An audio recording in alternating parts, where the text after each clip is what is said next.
திராவிட இயக்கத்தின் வரலாறு, திராவிட இயக்கத்தின் கோட்பாடு, திராவிட இயக்கத்தின் தாக்கம் என 3 தளங்களில் பயிற்றுவிக்கப்படும் திராவிட பள்ளியின் மாணவர் சேர்க்கை ஆகஸ்ட் 15 முதல் நடைபெற்றுக் கொண்டிருக்கிறது. தொடக்க நிலை, முதுநிலை என 2 நிலைகளில் வகுப்புகள் நடைபெறும். திராவிட பள்ளிக்கான பாடங்களை பல்கலைக்கழக பேராசிரியர்கள், கல்வியாளர்கள், திராவிட இயக்க ஆய்வாளர்கள் உருவாக்கி இருக்கின்றனர். ஒருங்கிணைப்பாளர் பொள்ளாச்சி மா. உமாபதி, இயக்குனர் சுப வீரபாண்டியன். மேலும் விவரங்களுக்கு திரையில் தெரியும் தொலைபேசி எண்களுக்கு தொடர்பு கொள்ளுங்கள். சட்டத்திற்கு வியாக்கியானம் என்று சொல்லுவார்கள். நீதிமன்றத்திற்கே பல நேரங்களில் குழப்பம் வரும். ஏனென்றால் இது நீதி தேவன்கள் மயங்குகிற நாடு. நெறியாளர்கள் பெயர் இஸ்லாமிய பெயராகவோ கிறிஸ்தவ பெயராகவோ இருந்துவிட்டால் 1 மணி நேரத்துக்குள் 20 முறையாவது அவர்கள் பெயரை திரும்ப திரும்ப சொல்லி பல இடங்களில் இருந்து அவர்களுக்கு எதிர்ப்பை கிளப்புவது. எங்க இருந்து திருநீர் வந்தது, எங்க இருந்து கலசம் வந்தது, எங்க இருந்து செங்கோல் வந்தது, இதையெல்லாம் வச்சு நாங்க சுதந்திரம் வாங்கணும். மனித அறிவு இதையெல்லாம் சாதிக்க கூடியது. நீ ஒரு முழ கல்ல கட்டிக்கிட்டு அழுகிறியே. திருமணம் என்பது கிரிமினல் குற்றமாகிவிடும். சோசியல் மீடியாவில் ஒரு குரூப் பயங்கரமான டிஸ்கஷன் போகுது, கடுமையான விவாதம். எப்பேற்பட்ட சயின்டிஸ்ட் பாருங்க, ஆணும் பெண்ணும் சமம் என்பதை கூட ஒப்புக்கொள்ளாததுதான் மதம் புகுத்திய அறிவு. தந்தை பெரியாரின் 146வது பிறந்த நாள் விழாவை அறிவியல் மனப்பான்மையை வளர்ப்பதை இந்திய குடிமக்களுடைய அடிப்படை கடமையாக வைத்த அரசியல் சாசன பிரிவை எடுத்து பேசுகிற இந்த கருத்தரங்கமாகவும், ஐயாவின் பிறந்தநாள் மலர் வெளியீட்டு நிகழ்வாகவும் அரங்கம் நிறைய நடந்து கொண்டிருக்கின்ற இந்த விழாவின் தலைவர், திராவிடர் கழகத்தின் துணைத் தலைவர் கவிஞர் ஐயா அவர்களே, மலரை வெளியிட்டு இங்கு சிறப்புரையாற்றவிருக்கின்ற திராவிட இயக்க தமிழர் பேரவையின் பொதுச் செயலாளர் மரியாதைக்குரிய பேராசிரியர் அண்ணன் சுபவி அவர்களே, கழகத்தின் பொருளாளர் மாண்புமிகு சகோதரர் குமரேசன் அவர்களே, கருத்தரங்கத்தில் மிகச் சிறப்பாக உரையாற்றிய தோழர்கள் இந்திரகுமார் தேரடி அவர்களே, சூர்யா கிருஷ்ணமூர்த்தி அவர்களே, திராவிடர் கழகத்தின் துணை பொதுச் செயலாளர் வழக்கறிஞர் மதிவதனி அவர்களே, வரவேற்புரை ஆற்றிய வழக்கறிஞர் மணியம்மை அவர்களே, நன்றியுரை ஆற்றவிருக்கின்ற தளபதி அவர்களே, இணைப்புரை ஆற்றுகின்ற தோழர் இறைவி அவர்களே, வருகை தந்திருக்கின்ற கழகத்தின் பொறுப்பாளர்களே, சான்றோர் பெருமக்களே, பல்வேறு இயக்கங்களிலிருந்து வருகை தந்திருக்கின்ற தோழர்களே, அனைவருக்கும் என் அன்பான வணக்கம். இளைய தோழர்கள் சுவையாகவும் கருத்தோடும் நம்முடைய கவனத்தை கொஞ்சமும் அந்த பக்கம் இந்த பக்கம் திரும்பாத அளவிற்கு உரையாற்றியதால் அவர்களை பாராட்டுவது நம்முடைய கடமை. அதே நேரத்தில் இறைவி அவர்கள் குறிப்பிட்டதைப் போல நேரம் கொஞ்சம் அதிகமாகிறது என்பதால் எங்கள் நேரத்தை குறைத்துக் கொள்வதற்கு அது வசதியாக இருக்கிறது என்கிற மகிழ்ச்சியோடு, ஏனென்றால் கருத்துதான் முக்கியம். அதை புதிய புதிய வடிவில் புதிய முறையில் நம்முடைய இளைய தோழர்கள் பேசுவதை கேட்கும் பொழுது கண்டிப்பாக இயக்கம் என்பது இயங்கிக் கொண்டே இருப்பது என்று ஆசிரியர் அவர்கள் அடிக்கடி குறிப்பிடுகிற அந்த தொடர் இயக்கத்தை நாம் பார்த்து கொண்டிருக்கிறோம் என்கிற மகிழ்ச்சியோடு கருத்தரங்க தலைமை என்கிற முறையில் சில கருத்துக்களை மட்டும் உங்களோடு பகிர்ந்து கொள்ள விரும்புகிறேன். இங்கு ஒவ்வொருவரையும் நம்ம குறிப்பிட்டு அவர்களுடைய கருத்துக்கு பாராட்டு சொல்ல வேண்டியது நம்முடைய கடமை. இங்கு அடுத்து பேராசிரியர் சுபவி அவர்கள் சிறப்புரையாற்றவிருக்கிறார்கள். அதற்கு பிறகு நமக்கு மதிய உணவும் இருக்கிறது. ஆகவே நன்றாகவே பொறுமையாகவே கேட்கலாம்.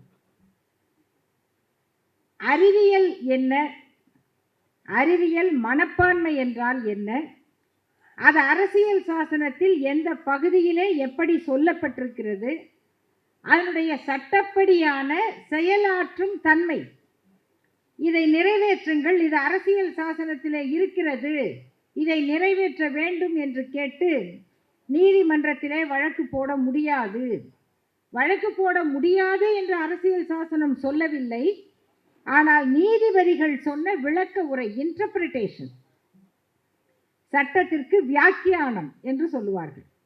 அப்படி முன்னால் இருந்த நீதிபதிகள் கொடுத்த வியாக்கியானத்தில், விளக்கத்தில் இது அடிப்படை கடமை என்று இருக்கிறது, ஆகவே இதை கட்டாயம் நீங்கள் செய்யுங்கள் என்று நாங்கள் அரசுக்கு டைரக்ஷன் கொடுக்க முடியாது. ஏனென்றால் அப்படி கொடுத்தால் அடுத்து அவர்கள் அதை செயல்படுத்த வேண்டும். அதை செயல்படுத்தாவிட்டால் அது நீதிமன்ற அவமதிப்பாக மாறும்.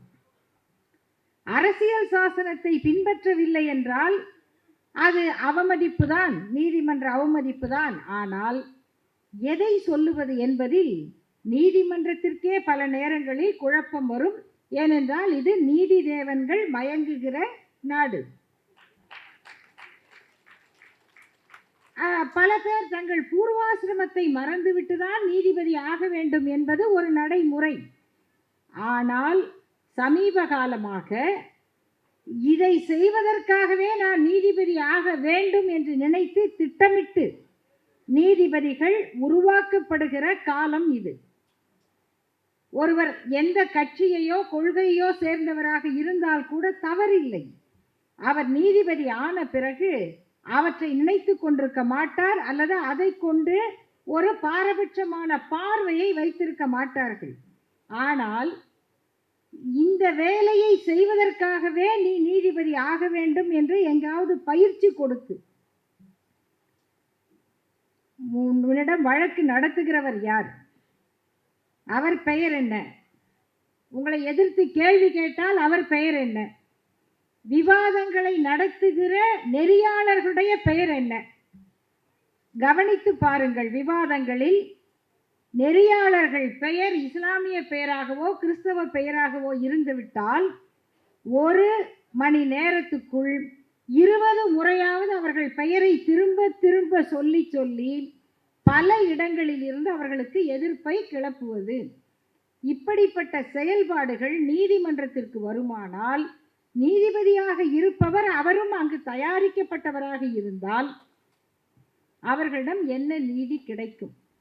இவையெல்லாம் இன்றைய காலகட்டத்தில் நாம் புரிந்து கொள்ளக்கூடிய நிகழ்வுகளாக இருக்கின்றன. இந்த அடிப்படையில் அரசியல் சாசனம் சொல்லுகிற ஒரு அடிப்படையை, கடமையை அரசு செய்கிறதோ இல்லையோ, குடிமக்களுக்கு அதை செய்கிற உரிமை இருக்கிறது, அதை நிறைவேற்ற வேண்டிய பொறுப்பு இருக்கிறது. அதைத்தான் திராவிடர் கழகம் மக்களிடத்திலே எடுத்து சொன்னது. இன்றைக்கு தந்தை பெரியாருடைய பிறந்த நாள். இந்த மண்டை சுரப்பை உலகு தொழும் என்று கவிஞர் அவர்கள் எடுத்து காட்டினாரே, எங்கெல்லாம் நடக்கிறது, எங்கெல்லாம் இன்றைக்கு தந்தை பெரியார் பிறந்த நாள் நடக்கிறது என்று ஒரு செய்தி தொகுப்பை பாருங்கள். ஆசிரியர்கள் இருக்கிறார்கள், சிங்கப்பூரில் நடக்கிறது. 2 நாட்களுக்கு முன்னால் ஜப்பானில் நடந்தது. இதுவரை நடக்காத, செல்லாத இடம். அங்கு நம்முடைய தோழர்கள் இருக்கிறார்கள். அவர்கள் அங்கு ஏராளமான தமிழர்களை இணைத்து வைத்து தந்தை பெரியார் விழாவை, பேரறிஞர் அண்ணா விழாவை, முப்பெரும் விழாவை அங்கு நடத்துகிறார்கள். இன்று எங்கெல்லாம் நடக்கிறது?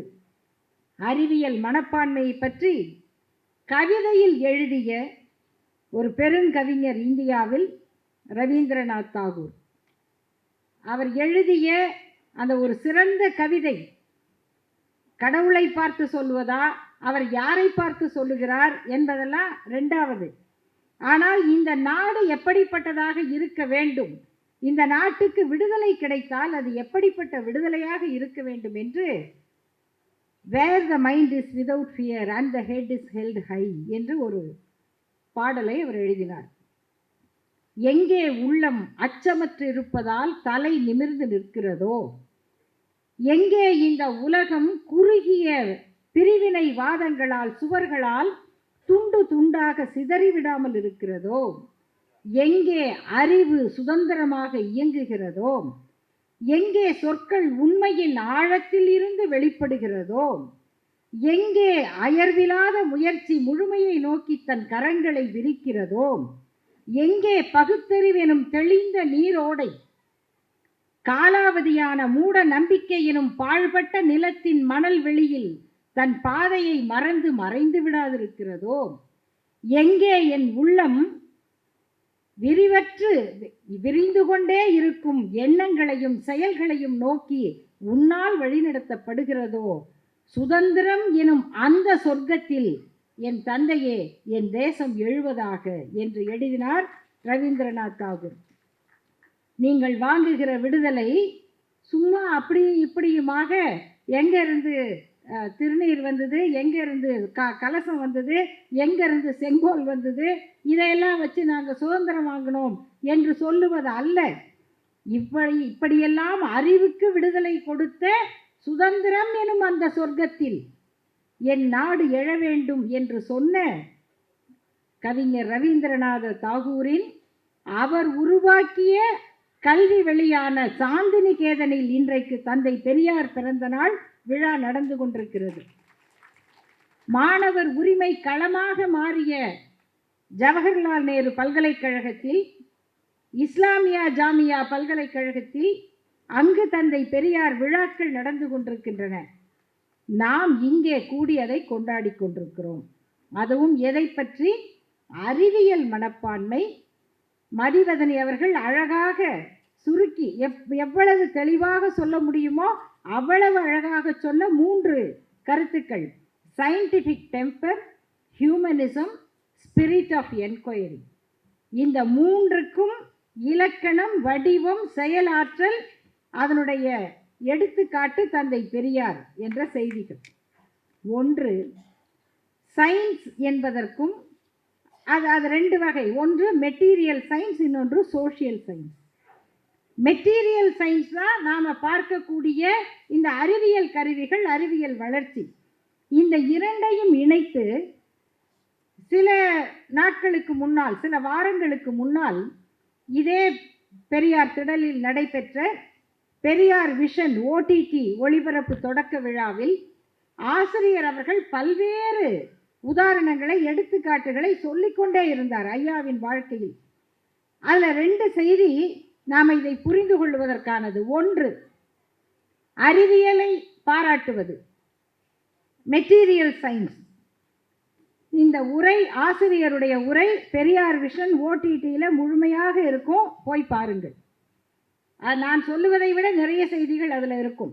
ஒன்று, மேட்டூர் அலுமினிய தொழிற்சாலைக்கு தந்தை பெரியார் அவர்கள் அழைத்து செல்லப்பட்டார். பொதுக்கூட்டம் பேசிவிட்டு அடுத்த நாள் தோழர்கள் அங்கே அழைத்து செல்கிறார்கள். அந்த அலுமினிய தயாரிப்பு தொழிற்சாலைக்கு போய் அந்த தாது மணல் ஒரு இடத்தில் கொட்டப்படுகிறது. அடுத்த மெஷினுக்குள்ளே போய் அது கடைசியாக அலுமினிய கட்டியாக வெளியாகிறது. இதை பார்த்துவிட்டு ஐயா அவர்கள் என்ன அதிசயம் என்று கேட்டு அந்த தொழிற்சாலை நடத்துகிறவர்களிடம் அந்த மணல், தாது மணலை கொஞ்சம் கொடுங்கள், இந்த ஒரு கட்டியை கொடுக்க முடியுமா என்று கேட்டு அந்த 2ஐயும் வாங்கி கொண்டு வந்து, அதற்கு பிறகு பல மாதங்கள் அவர் பேசிய பொதுக்கூட்டத்தில் சரியாக அந்த இடத்திற்கு வந்து, மனுஷ அறிவு எப்படிப்பட்டது பார்த்துக்கங்க என்று அந்த மணலை எடுத்து காட்டி, இதை ஒரு மெஷினில் கொட்டுறான், அது இங்கே போகுது, அங்கே வருது, கடைசியாக அது இப்படி வருது என்று அந்த அலுமினிய கட்டி. மனித அறிவு இதையெல்லாம் சாதிக்கக்கூடியது, நீ ஒரு முழ கல்லை கட்டிக்கிட்டு அழுகிறியே என்று. இது அறிவியல், அறிவியலை பாராட்டுவது, எக்ஸ்ப்ளோரேஷன் ஆஃப் சயின்ஸ். அது சோஷியல் சயின்ஸ் இருக்கிறது, அதுக்கு ஒரு அணுகுமுறை, அதுதான் அறிவியல் மனப்பான்மை. அதுவும் ஆசிரியர் அவர்கள் கொடுத்த அந்த எடுத்துக்காட்டு, திருமணம் என்பது கிரிமினல் குற்றமாகிவிடும் என்று ஐயா அவர்கள் அடிக்கடி எடுத்து சொன்னார்கள். அப்பொழுது ஒருவர் கேட்கிறார், இங்கு நம்முடைய மரியாதைக்குரிய ஐயா கடலூர் புகழேந்தி அவர்கள் வந்திருக்கிறார்கள். அவங்களாம் சட்டத்தை படித்து ஆய்வு செய்யக்கூடியவர்கள், அவங்களுக்காக தெரியும் இது எப்படி குற்றமாகும். அப்போ சட்டப்படி குற்றமாக எப்படியா சொல்ல முடியும் என்று கேட்கிறார்கள்.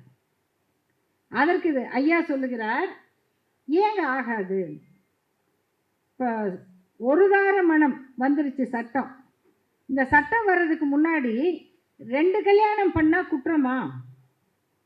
இல்லை. இப்போ ஒரு கல்யாணம் தான் பண்ணணும்னு சொன்ன உடனே 2 கல்யாணம் பண்ணுறது குற்றம்னு ஒத்துக்கிறீங்களா? ஆமாம்.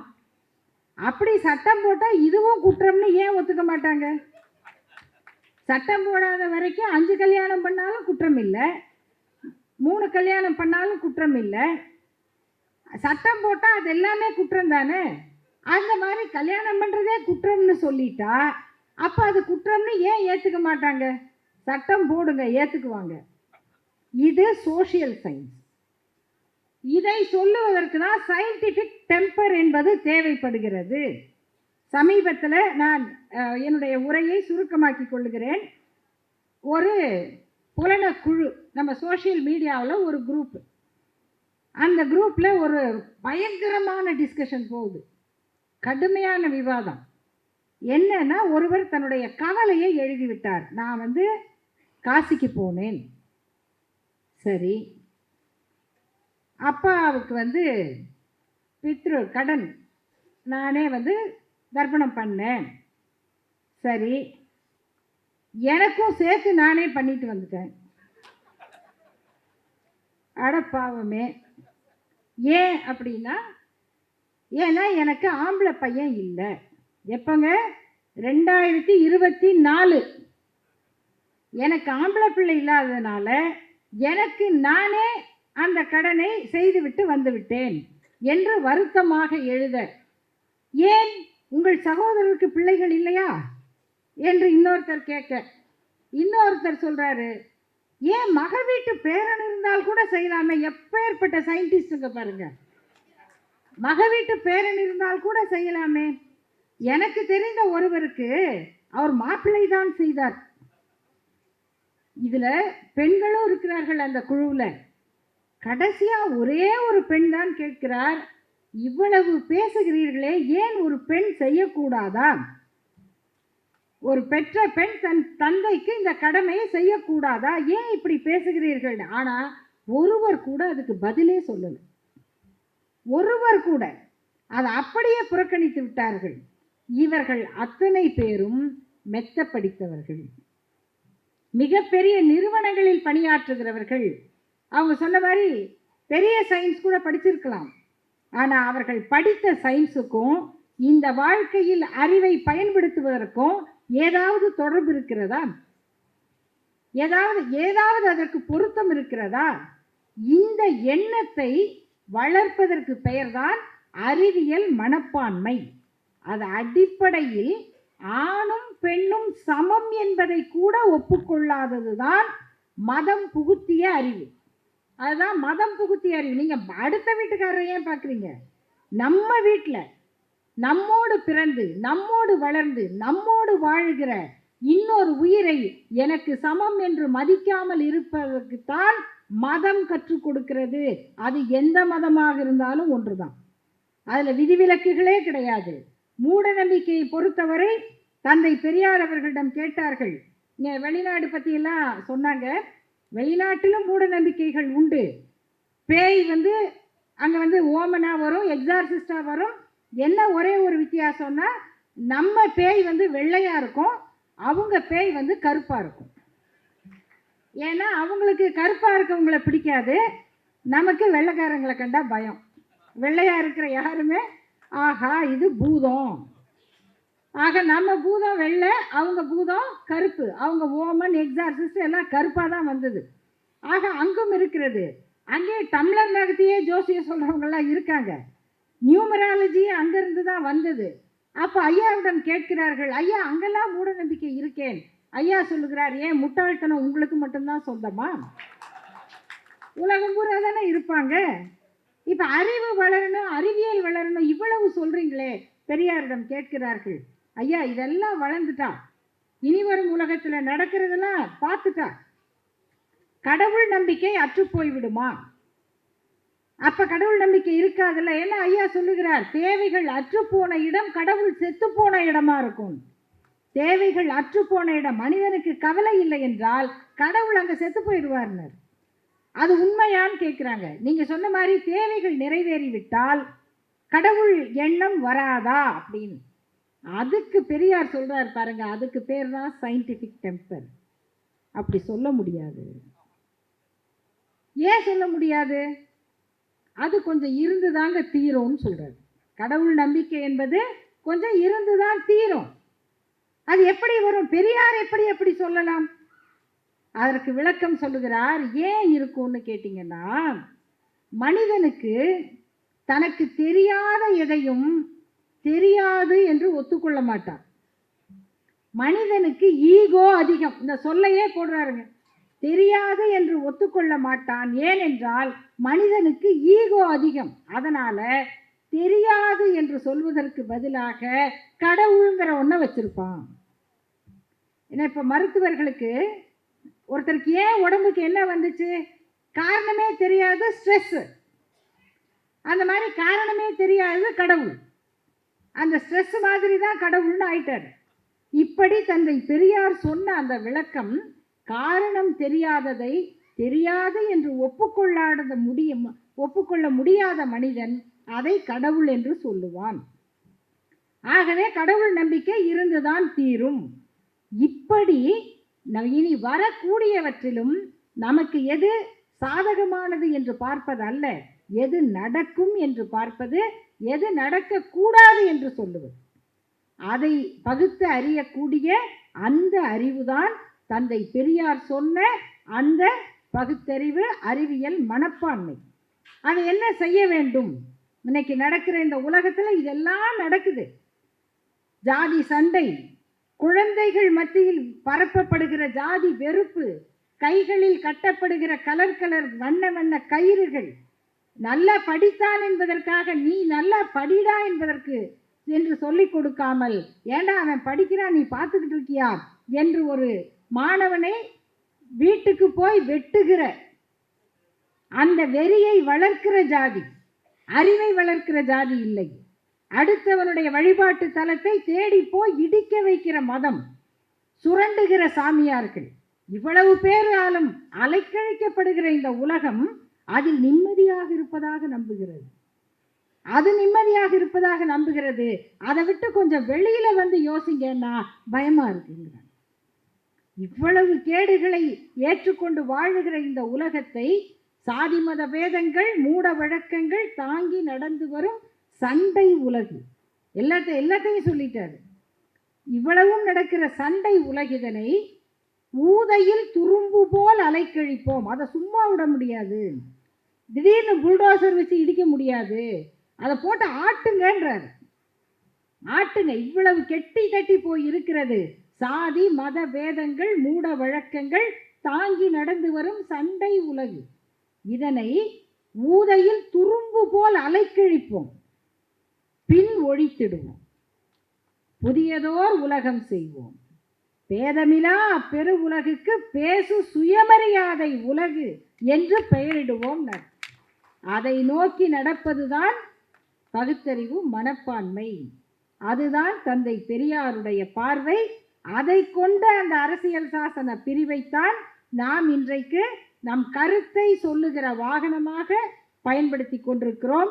அதற்கு பயன்பட்ட தந்தை பெரியாருடைய சிந்தனை இந்த பிறந்த நாள் விழாவில் நம்முடைய உணர்வுகளை புதுப்பிக்கட்டும் என்று சொல்லி வாய்ப்புக்கு நன்றி கூறி முடிக்கிறேன். நன்றி, வணக்கம்.